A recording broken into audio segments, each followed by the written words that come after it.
again, shout out to Lefty for that juking intro that we got. He put that together. Lefty do beats. Lefty produce beats. Shouts out to Lefty. Chicago's own Lefty, represent the West Side, hooking it up for us. What up? What up? Episode 69. Welcome to Trey and Alexx. I'm Trey the Choklit Jok. I'm Alexx Dupri. And as I said, episode 69. We've done 69 of these things. 68, now I owe you one. All right, you can tap in with us on our website, treyandalexx.com. Of course, our YouTube page. Please subscribe to our YouTube page. Please subscribe to our YouTube page, okay? YouTube / I should beg too. Yeah, man, because we need help on the YouTube side, all right? And of course, you can check us out here every single week as we talk about the best of things, the worst of things, just things. Yeah. Here we go. All right. So holiday weekend just passed. I know you were sick over the holiday weekend, right? Man, yeah, it just works out like that. I'm still sick. You can hear it in my voice. We're hoping the house isn't making us sick. The new house. Oh. Yeah, we're really hoping because it's coughing up stuff. Won't go into all the details, but like my dog. Like her little eyes, the stuff, you know how they weep, but it was not the right color. So we're hoping it's just like getting used to the environment. Environment is a big change from where we moved to where we are now. Big change. But this house we moved into is brand new. It was built in 2020. And you remember back during pandemic, building materials were hard to find. And there was like a scandal about some Chinese drywall or something. Remember the scandal about the Chinese drywall? During the pandemic, I was worrying about more shit than Chinese drywall. But continue. But I mean, I didn't go too in depth, but they were talking about it a lot, saying because we couldn't get supply chain, our normal building materials or something like that they were getting from other sources, and then people were getting sick. I don't know if there was like chemicals in the drywall or whatever. So I'm hoping we're not in a Chinese drywall situation because we really like this house. Yeah, I was out here trying to survive and live. I could give a hot damn about Chinese drywall while, folks. Well, if you live in it and, you dying from it, you start to think about what was they talking about 5 years ago? This might be me. Yeah. Well, it seems like a lot of death is happening. A lot of death is happening. I just lost my grandmother, 99 years old. 99 years old. Yeah. That's a good long life. She's went through, her parents had to be, if she's 99, she was born in like 1925, 1926. Her parents were born in the 1800s. So I'm assuming that they were part of slavery or were slaves or, and her great grandparents or whatever, they were all slaves. So just to see her go through 99 years, she had 7 kids. 6 of them have passed. She's seen 6 of her children pass. Her husband died about 20 years ago. Her oldest son and grandson just died about like the next day. Like one of them died on like Friday and the other one died on like Saturday earlier this year. So when I tell you that woman has experience and went through so much over 99 years, I was thinking about that. When I was like 5 or 6, she was in her 60s, which is crazy. I did the math. Yeah. She's in the 80s. I'm like, damn. So yeah, just to see, her just go through 99 years of life. I didn't see her go through 99 years of life. Yeah. You know what I'm saying? Just to experience the fact that she, went through all that was crazy. How did you not ask her about the slavery thing? Just never came up. It was never a conversation. We never thought about it never came up.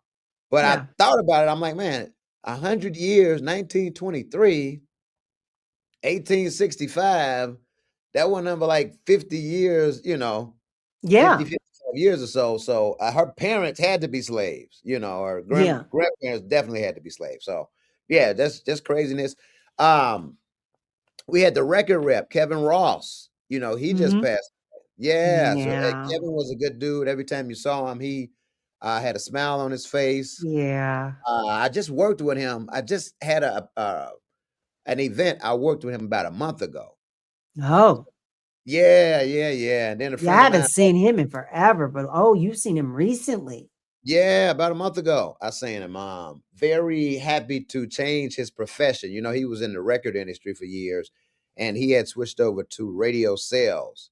And he Yeah. was just excited to, that whatever he was saying to people, they were buying it. He was able to make money and get a living off that. So he was just happy. So R.I.P. to Kevin Ross, uh, my grandmother, and Big Zoe. Zoe Yeah. passed away. Zoe passed away. He was 71. Lived a great life. Loved him some me.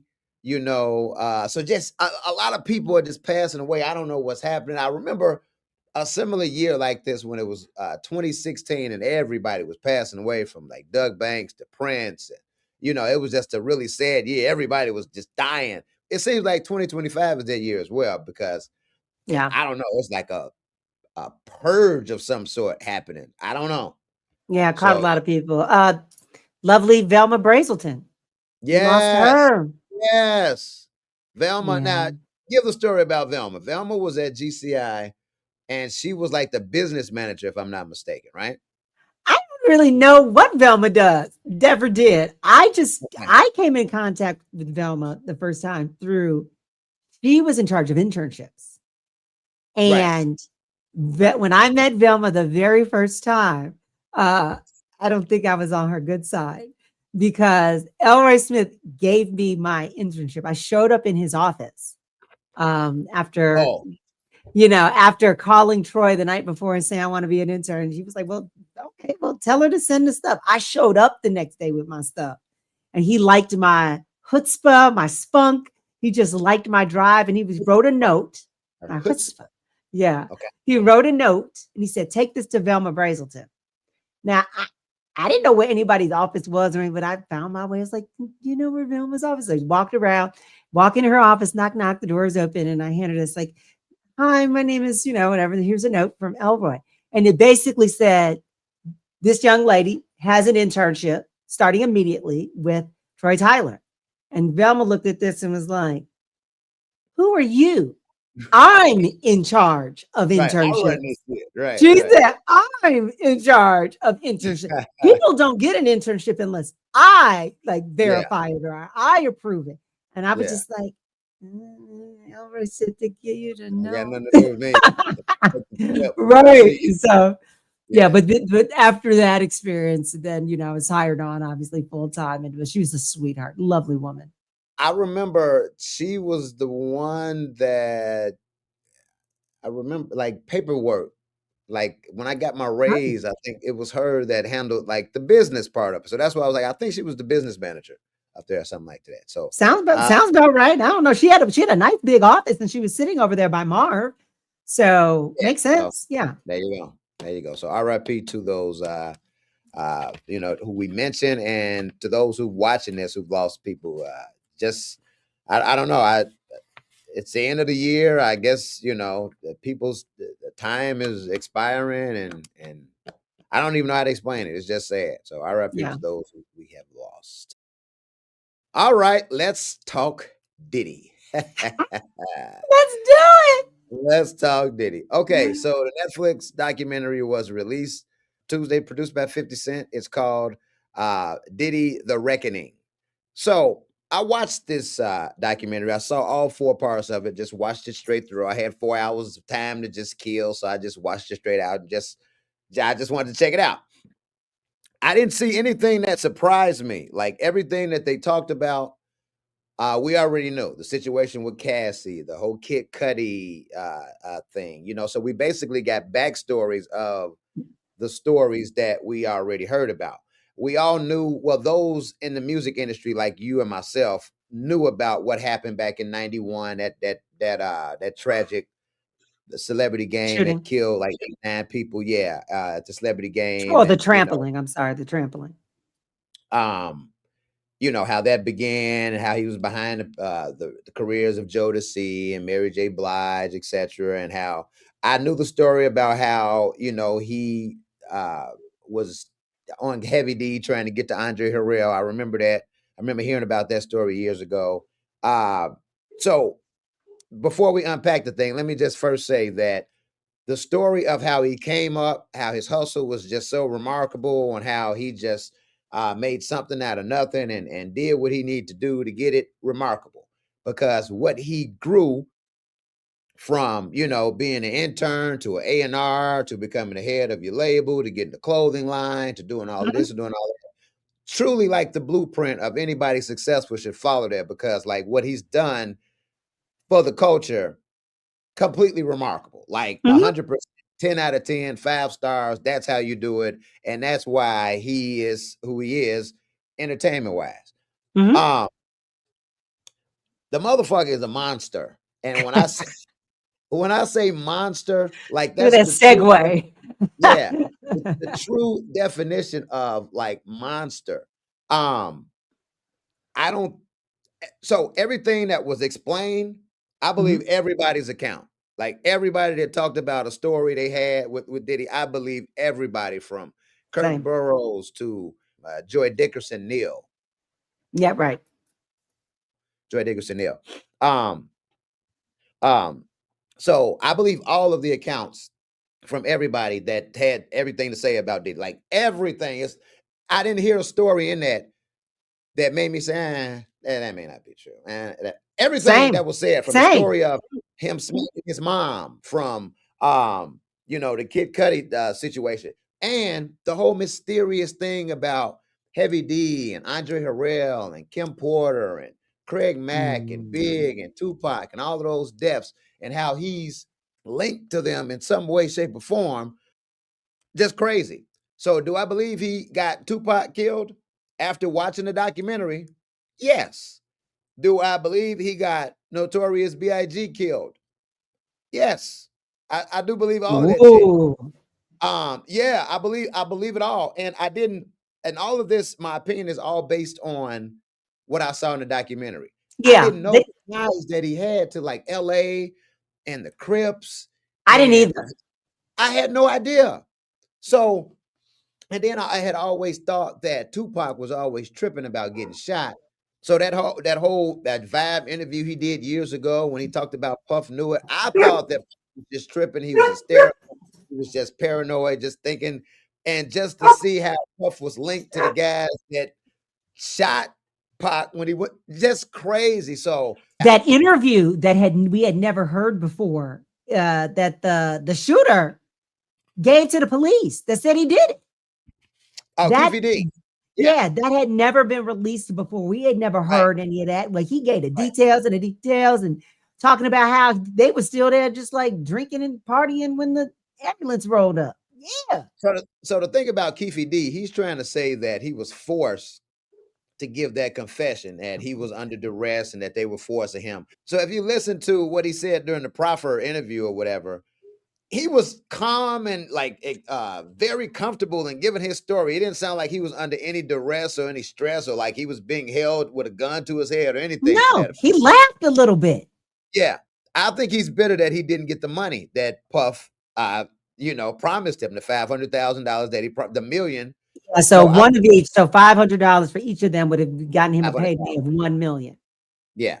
Yeah. So he's going to jail because I think the government, they just trying to close his case. It's been almost 30 years. You know how those documentaries are released and then some charges get filed or a Mhm. lawsuit is filed. I think something's going to come of this, of either one of their deaths, Tupac or Biggie. Hopefully, hopefully, it's been too many years with dead end. I mean, complete dead end. Now we do know if there's gang activity, that's what they kept saying. Police said when there's incidents like this involving gangs, a lot of times we don't get answers because people just don't cooperate. They Right. absolutely don't. It's the whole we're not ratting on anybody, we're not snitching. You remember the Suge Knight interview? I even think they put a clip of that in the documentary where they were like, Suge, and asked him very directly, if you knew who killed Tupac, would you tell? He said, absolutely not. Right. He was right there when it happened. And like Keefe D said, Suge saw, they looked at each other dead in the Yeah. face. So that's something that Suge is gonna have to live with for life. It's so crazy how both of them were on top of the world in the I music industry. know. Suge and Diddy, how he had the East Coast, Suge had the West Coast. They both had hits on the radio at the same time, and both of them are, Suge is in jail for life. He ain't ever getting out. And Diddy, while he may get out on this one, I don't think this is over for Diddy. I think somebody else is going to be some more trials. They're going to have to bob and weave through all of these accusations, and I don't think out of all of these he's going to be clear. So he's going to go back to jail. I really think he's going back to jail for something that he's done before that he thinks he's invincible about. And the crazy part about this, watching this, the guy said that Diddy's thinking is like unlike anybody else. Like he's not thinking, why did I do this? And how did I get into this? He's thinking, how do I get out of this? He's not Oh, of course. Trump. sorry about his actions or anything. It's like, damn, okay, how do I hurry up and get out of this shit? So Yeah, they got that Trump mentality. yeah, you get all Yeah. of this money, you get all of this power, you get all of these connections. I guess you think you're just invincible. you know, I crazy. wonder though. I'm not so. I'm pretty certain he's going to go to jail again, just like you are. I just wonder on what. I'm not so sure the proof is going to be there for the other things he's covered up. I wonder if he's going to be like an Al Capone situation where they couldn't get him on any of these murders and all this stuff. But what he went to jail for was tax evasion, and they got him. So I'm not really sold that it's going to be there's a smoking gun somewhere for that. Shows all the proof from any involvement he's had in anybody's murder. But yeah, I'm pretty sure he's rubbed enough people the wrong way that somebody's gonna get him on something, even if it's something like that tax evasion type situation. You can't really diss Puff for a lot of the business deals that he made, because if you remember the interview they did with Babs from the band, Yeah. how she said they gave her a stack of papers and they gave her 24 hours to come back, and she said, how the lawyer told her, look, you're going to get the fame, but you're not going to get the fortune. And she was like, shit, I signed it anyway. So a lot of these artists were given an opportunity to look at the paperwork, comb through the paperwork, So can you really blame Diddy for it? Yeah, you can, because predatory. We still blame Pebbles. Yeah, Right. I'm gonna blame Diddy. You can stop trying to get above and ahead and over on the backs of your people. Just chill with that. Right. We need to stop doing that. So there's a way to still be successful without completely fucking over somebody else. Maybe you don't give them the best deal. Maybe you give them a deal that's like at a 60%, but something in you should still be doing some of the right thing. Write it in the contract that after so many years, they have the ability to get to 70% or something. I mean, just like, because karma's going to come back and get you, but getting them into a situation where they make no money. Right. Like, why? Why do you think you're going to win like that in life?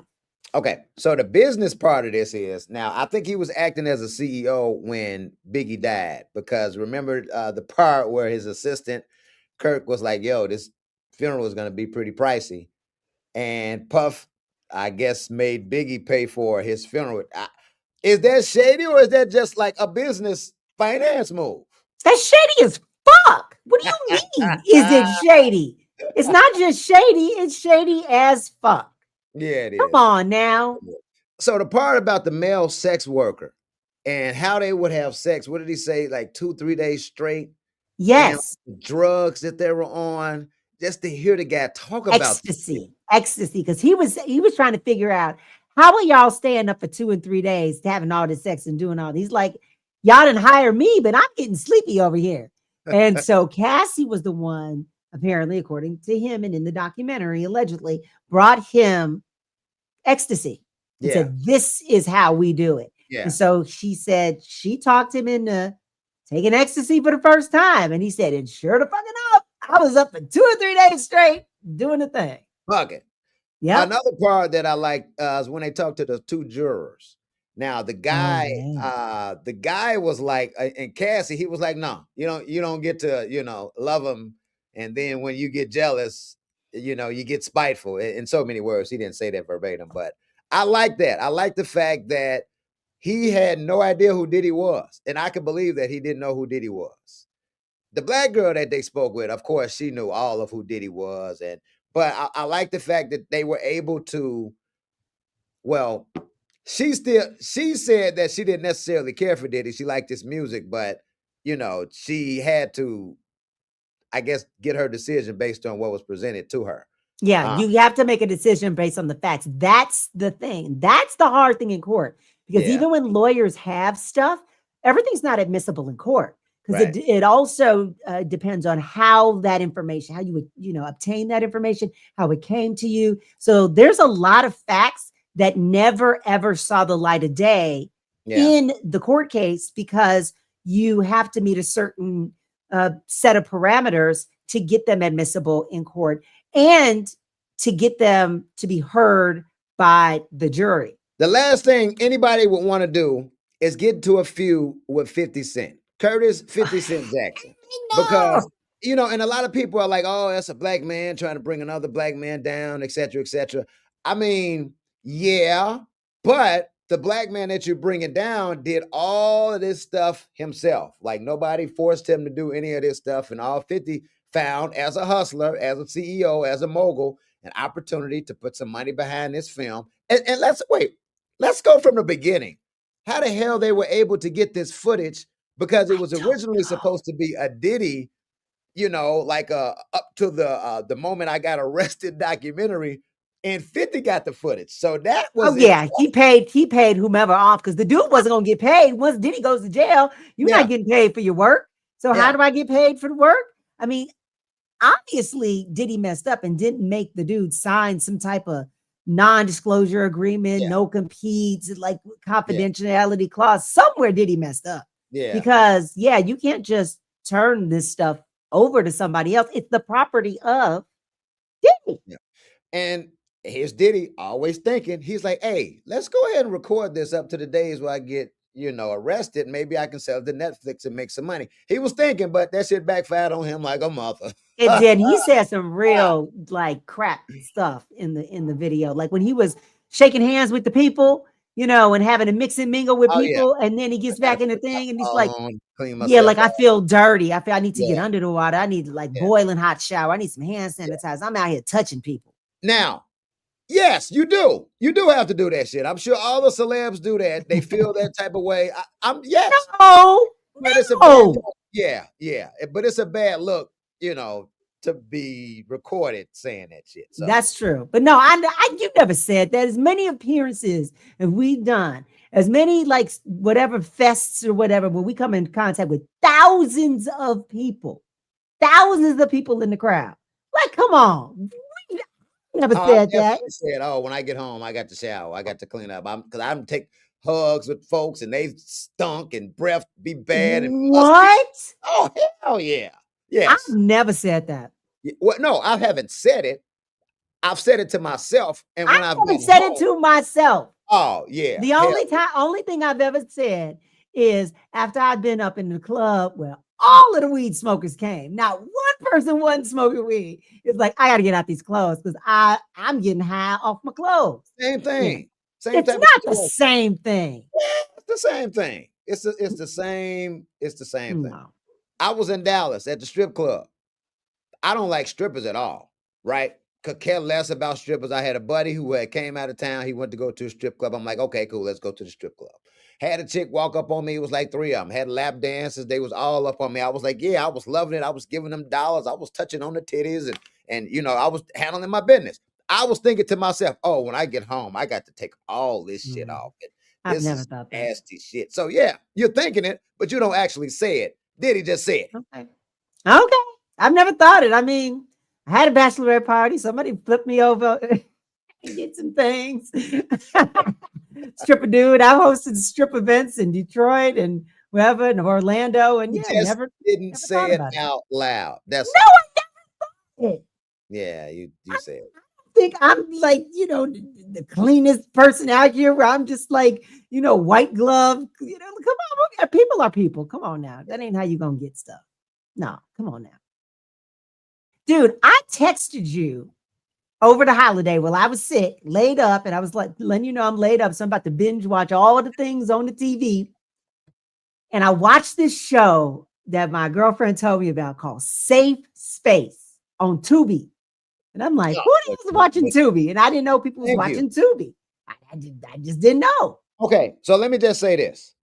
Over the Yeah. past maybe 3, 4 years or so, Tubi has earned its stripes. I want to say Fox or one of the big networks purchased Tubi. And after that happened, you start seeing, in addition to your bootleg, ketchup packet, flour in a bag, glue on doors showing in the background of your bootleg Tubi movie, you're going to get your quality old school movies Oh, and new content and like new original content. So when you say Tubi, you automatically think, oh, that's some bootleg Tubi shit. But like Tubi has been putting out some good stuff. well, this is a good one. So it's called Safe Space, and the dude who is behind it, I'm just getting up to speed on him. Apparently I'm late to the game, but Kevin Fredericks. So he has like his, I don't know if he goes by Kev on stage or if that's like his production group or whatever it is, but you say he's This, from Chicago. You told me he was okay, from Chicago. How so did this I is a not know comedy. this? So this is a comedy. Yeah, is the show a comedy? Yeah, Oh, hell yeah. It oh, is okay, hilarious. It is got it. hilarious. So I'm going to give you the premise and I'm not going to give it all away. I'm going to say binge watch it because we just binge it all through. And so he's basically playing a couples therapist. And so then you got these couples that come in and just airing all of their issues. Now, let me tell you what's extra funny. They carried the gag all the way through to the IMDb credits. So the names of the people on screen is their real names in real life. Oh, And there was some reference about when you click into the character. This one girl was referencing you all on the social media and you all sweaty with your shirt off with baby oil all. You click into the characters IMDb screen, you go look through his pictures, and that's like some of the pictures in his IMDb profile. So I'm like, they carried this gag through, which I thought was hilarious. oh, okay. Which suits like that's on point. I like stuff like that. But yeah, but it's these couples coming together for these therapy sessions and hilarity ensues. I don't want to give it away. I don't want to ruin it. But Kevin is playing the straight man, but he gets his in there, and then sometimes the couples say stuff to him like get a dig in on him. But I mean, Jesus, so funny, Okay. Okay. so funny. So Let me check it watch out. it. We'll revisit this conversation, and you can tell me your favorite characters and And some of what's it your called favorite again? scenes. Safe Space. Save space. Okay. I'm gonna have to check that out. Yeah. And shout out to all these black actors that are in the thing because it's just a black series. But shout out to these actors. I didn't know any single one of them, but they got a page and they've been working they hit it out of the park. I wonder how much of it was ad lib too. You get that feeling that it can't be all completely script. These people are too quick and the stuff they're saying are too funny and the reactions are too hilarious. All right, so you remember a few weeks ago we were talking about Kim Kardashian. We're talking about her new show, All's TV show. Fair, Right. and you were riding her. Again, I was like, can people just leave her alone, let her do her thing? But here you go. No, they can't because of this. They can't because of that. Because it all started with the sex tape. The sex tape. Yeah, the sex tape. Uh-huh. Yep. I mean, once I'm done with that, I can't defend that anymore. I don't believe she planned that. I believe she trusted her partner, and her partner did some bullshit and put her out there. Oh, the sex tape? Oh, she Yeah, was oh no, she was I don't believe that. You think she grasping planned it? penis in the camera and looking into the camera. So I don't believe that at all. Well, She yeah, knew. I believe they film for themselves because you go back as this is what couples do. They film themselves and they go back and watch themselves performing. They watch their own tape. I know, So I they're think their it own came out. porn. I think I could be wrong. I think Ray J sued the mother. I think the mother put the tape out. So I think that was a Kardashian thing. Ray J put that damn tape out. Okay. Ray J Okay. put that in. From my understanding, it was sort of like a Tommy Lee and Pam thing. The tape got out. It wasn't not going to get out. There was no way to stop it. So what they were just trying to do was find some way to come to some agreement. So the tape was out. They come pull the tape back. Everybody saw the tape. The tape was out there. So if it's going to be out there, let's just come to some agreement where, you not becoming rich off this tape at my demise. Okay. Got it. Okay. That's how I understood it. Again, I didn't watch the tape, but getting to the relevant current day facts, as that tape was a million twillion years ago. It's been almost 20 years. So, but go ahead. Yeah. So Kim has showed up in multiple business ventures, and the one that I keep telling you about is SKIMS. And then he was like them, the draws. Yes, it's an intimates line. So it's shapewear, it's underwear, but it's been loungewear, it's been expanded. She has a current deal with Nike. She's had deals with the NBA, the WNBA, with the Olympics. This is the thing. And they just had another revaluation of the company. It is now worth $5 billion. She just went from being worth $1 billion to $5 billion. Yes, she does have some partners in this, but that is what SKIMS is valued at right now. And so this is where I would like to say, good for her. It's quality product. I own some SKIMS draws. I like my SKIMS draws. So quality product. I think, are they affordable? Yes, they're very affordable. They're very affordable. They're cute. I don't have the whole line. I don't have the robes and the lingerie and the shapewear and this. I just got some panties. So I really can only speak to that right now. But, she's constantly coming up there. She's doing pop-up stores. They just got a few brick and mortar stores. They're trying to expand those. But the point of me saying all of this, not only has she been leveled up in business, she has spoken at Harvard Business School. She has been spoken at Forbes women in top 100 women in business conventions and stuff like that. I'm saying all this to say, start saving your pennies. Whatever little pennies you got, get a little fun to the side, because I want everybody to come up. SKIMS was supposed to have an initial public offering. That's the IPO language. When you hear people say that, it stands for initial public offering. Even if you're not into stocks or any of that stuff, this would be the time. It's like when Krispy Kreme had their IPO. Remember, everybody got rich, and then you can't hold on it forever because they drive the price up and then they crash or whatever. But SKIMS was supposed to have an IPO where you could buy shares of stocks last January. Didn't happen. And so I've been watching since then. So 2026 is now, especially with this $5 billion valuation, it's where they think they're going to have their IPO. Put some dollars into that. Let's all come up and let's all make some money. Be ready for it. I'm setting my pennies aside, and then whatever pennies you have, just buy whatever the shares are and watch that skyrocket. Make some cash, and then get out. Don't stay in there forever now. But so if you're new to the stock market, if you don't have any of that, just get you a little Vanguard, sign up, do whatever you do, so that the day it's open, you don't have to sign up and find out where to go and do your thing. Just do a little research right now. Get you a little account on Vanguard or whatever. That's where my accounts are, and just be ready to hit that button. All right, so let's talk about scromiting. Scromiting. Apparently, there's a bizarre condition linked to chronic marijuana use. It's called scromiting. Now, as I read this correctly, scromiting is a combination of screaming and loud vomiting. Yeah. And this is the medical name for the condition. The medical name of the condition is cannabis hyperemesis syndrome, or CHS. Yeah. Now, this is for habitual users of cannabis, including teenagers, and they're showing up in emergency rooms suffering from scromiting, excessive use of marijuana. I know people that's been smoking 20, 25, 30, 35, 40, 45 years. Snoop Dogg, Willie Nelson, just to name a few. And ain't nobody been reported about no damn scromiting. So they not smoking weed. They got bad weed. Laced with something. I don't know what it is. I was like, what? I'm the best friends with an avid weed smoker. Says that the patients are writhing, holding their stomach, complaining of really bad abdominal pain and nausea. They vomit, then just continue to vomit with whatever they have in their stomach. They often say they took a scalding hot shower before they came to the ER, but it didn't help. This Which ain't I don't know weed, what this. fam. I don't even know what that's about. The scalding hot shower. Why is that going to help you stop vomiting? And this don't sound like it happens to black folks. Apparently, this started back in 2004. This cannabis hyperemesis.